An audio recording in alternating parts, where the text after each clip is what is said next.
What in the ever-living fuck are you doing, bro? Like, you're driving like a fucking ape. Wah. If you have a problem with me, mute me. I really don't care.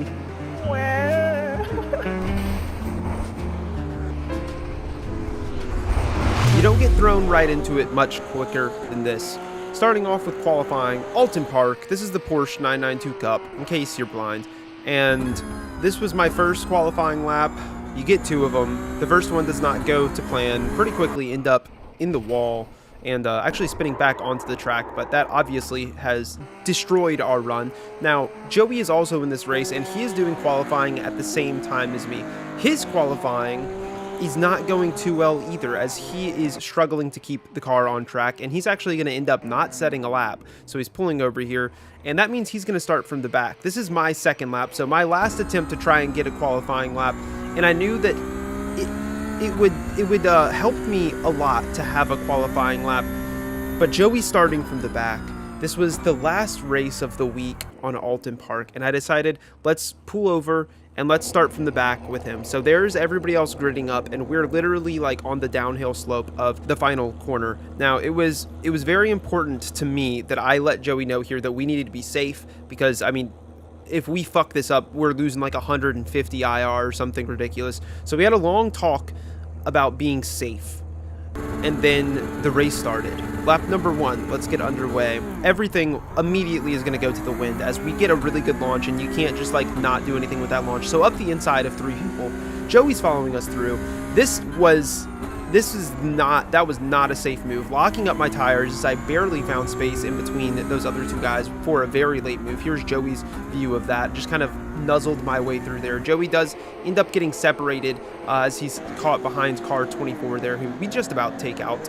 Just a couple of different angles of us almost killing ourselves and some other people.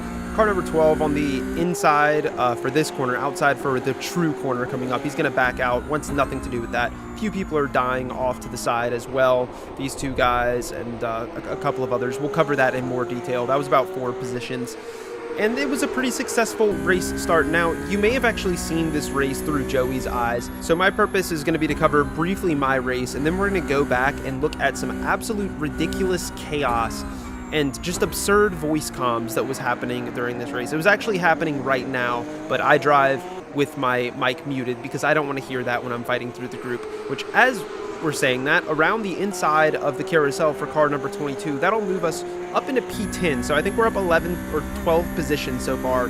We're not even halfway around the first lap. They're side by side ahead of us going into the chicane. This could open up some space for us, and it really does, but I decided to overslow my car instead of possibly killing myself and car number 18, who gets a horrible run out of there. And we're going to have to check back in at just 1 second because reversing back on board with Joey, you've seen it probably in his other video, but what a fucking dive. Holy fuck.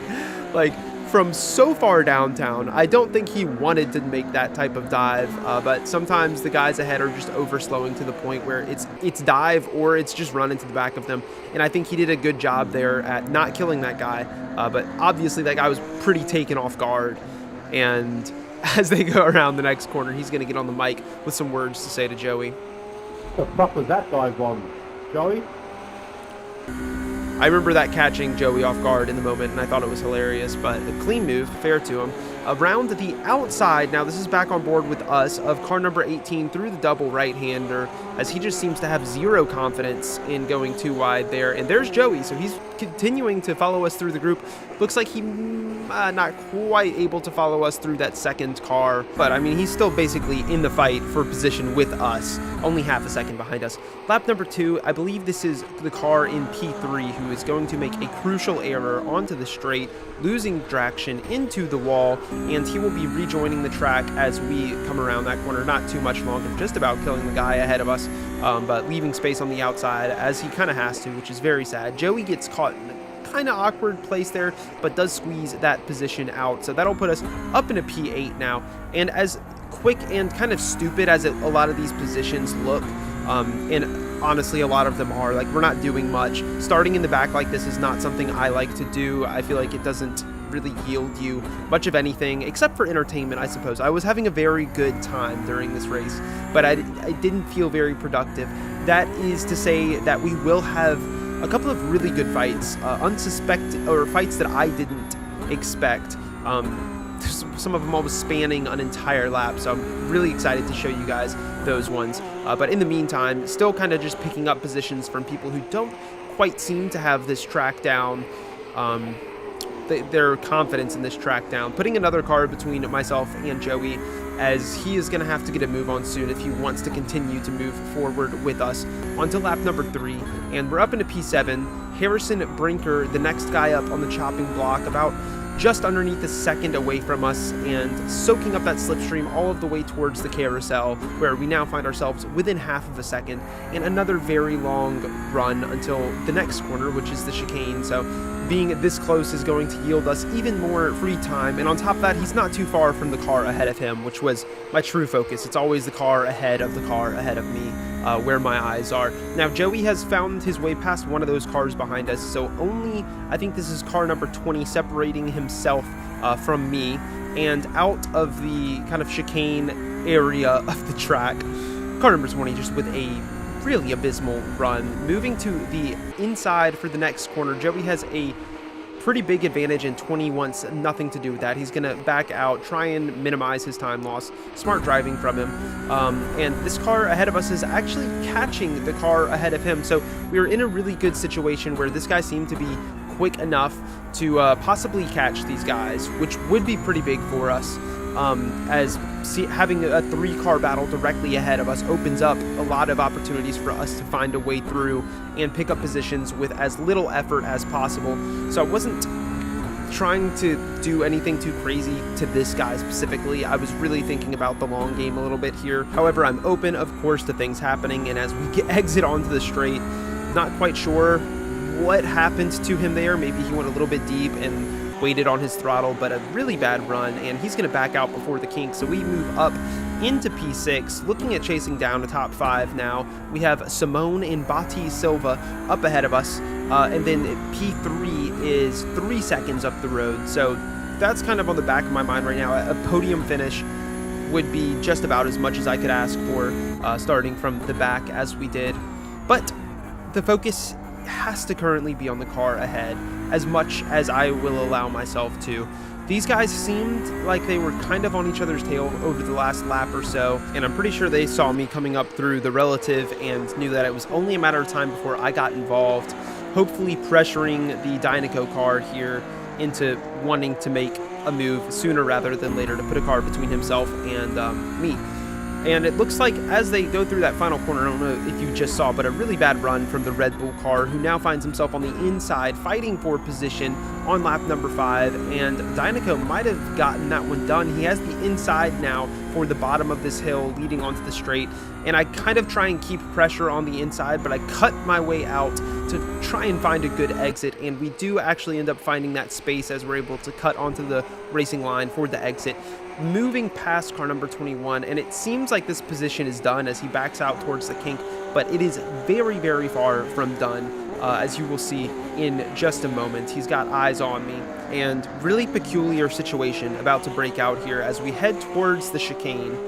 I didn't get the best run, but I have the slipstream. This guy ahead of me has no slipstream. However, before I can try and make a decision, the car behind me, car number 21, is going to pull to the outside to attack me, so I can't really move to the left now. I've got this guy ahead of me kind of stopping me from going anywhere, so I have to slow down. It allows 21 to get side by side around the outside, and the exit of the little chicane area, we're going to go through on the inside, leave him space enough that he actually gets a really good run out, and we're losing the car ahead at this point, but this position is pretty important to me. I feel like if we got caught behind him here, it could hold us back for Lord knows how long. Again, through the double right, we're going too wide. We're on the inside this time, though, and that is going to allow him a better exit, but we have the inside for the final corner. I'm going to be pretty assertive on my brakes here late and get a nose ahead, and then on the exit, he actually loses grip, ends up going side by side with car number 6 behind, so Joey's stuck looking at the battle that's happening in front of him as he crosses on to the next lap, and it looks like the car on the inside is going to be the winner of this battle. Joey may be able to pick up some pieces here, as it looks like they're going to be going side by side at the bottom of the hill. So if I were Joey, yep, stay wide, cut down, take the racing line as much as you can, and just ride that exit all of the way down the very long straight. He's not actually able to ride it very far because this guy does really smart move, honestly, moving to the inside to kill Joey's run, try and pit Joey against the car on his outside, but the car on the outside backs out, and he seems to be playing the long game, hoping that Joey will fight this guy and maybe crack open up position for him. We have been able to just about lose them, and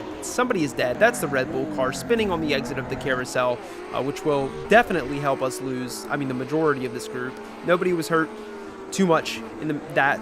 He was able to climb back on track, and it doesn't seem like he had too much damage. Now we are on the tail of Simon for P4. So getting this one done would be nice because we are coming up on about halfway through this race pretty soon, and the car ahead has gained about a second to us. He's 4 seconds now. That's the podium, which is my true goal. I'm just trying to keep as much pressure as possible on this Dinoco McQueen car. Like, this is not a situation I really want to be in. I'm behind going into the kink, and it's going to kind of just be gifted to us. I guess just our presence was enough. Our sheer aura was enough to scare him almost into the dirt. So we pick up that position for free by doing nothing but just keeping our car on the track. And Joey is looking to follow us through. He's got these 2 guys ahead of him now. This is lap number 8 of 17. Still a very long way to go in the race. Again, approaching halfway of the race, so gonna have to start making some moves soon if Joey wants to keep up with us. And it looks like something may be cracked open here for him. Dinoco McQueen, just not the run he was looking for onto the straight, opening up space on the inside for car number 6, similar to what happened last lap, and he's going to play it safe. He's on the outside, backing out again, almost going into the dirt, ends up letting Joey through as well momentarily, but he's going to shoot back up, try and keep that space on the inside of the carousel. Joey's going around the outside, manages to hold the space. It's looking like a drag race towards the chicane, which is going to favor the car on the inside. Joey is the car on the outside, so this could be a bit sketchy for him. He does have a nose ahead, which should help tremendously, but really good on the brakes from car number 16, honestly, and he's kind of trying to put Joey in a tough spot there. Little bit of net code. They might have made contact either way. Joey ends up sliding ahead from that, and Dinoco McQueen is not happy with that. Just sends him flying off the track, and he's going to claim that position back. Joey was saying some unholy things in our voice chat when that happened. Just terrible, awful things that Joey was saying. And it's going to get worse for him going through the final corner as he follows Dinoco McQueen deep, but honestly has a worse go of it towards the end of that corner as he slides off the track. Car number 18 was far enough back that he's not going to put any pressure under Joey. There's a story going on here, okay? We'll get to it. Lap number 10, I want to highlight in the relative that P3 is currently 3 seconds away from me. Lap number 11, P3 is now 2 seconds away from me, so we gained a second that lap. So we should be 2 laps away from catching him. Now, Joey finds himself in a position on lap 12 to go around the outside once again towards that chicane. Car number 16, pretty similar situation. He's going to try and be a bit more assertive on this one, going deep, getting to that next apex, and solidifying that pass, as well as putting an extra little, like, half a second between them through that exit. So good stuff to him. Got it done cleanly. It can be frustrating having situations like that happen. Now, this is the battle between myself and P3 up ahead as we cross onto lap number 13. Once we got into slipstream range, we got sucked right up to him. We were gaining a lot of time, and I was expecting there to be some sort of battle. But look at the relative. Car in P19, Eduardo, is 1.7 seconds ahead of me. So he's about 1.5 seconds ahead of Daniel in P3. And my goal was to time this so that I could use the lapped car to get around Daniel. Do a little bit of multi-class racing going on here, and already we've caught up. I mean, Eduardo's now within 1 second, and we're heading towards the chicane, so it seemed like this was going to be the position to make it happen, as Eduardo is most likely going to slow down Daniel here.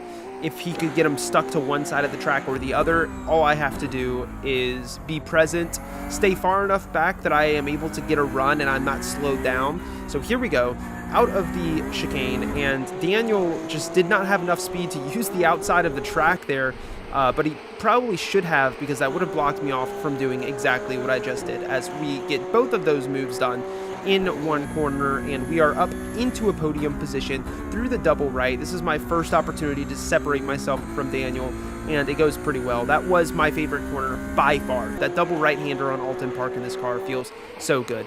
Daniel able to separate himself from the lapped car here, who is going to do something absurd, sliding out in the final corner, and he is going to rejoin the track just in time to do a nice little backwards maneuver right in front of Joey and cause a bit of damage to Joey's car. These cars are fortunately pretty tanky, and Joey's able to continue once again without quite being rivaled for a position there. But yeah, car number 19, very interesting maneuver to get back on track there.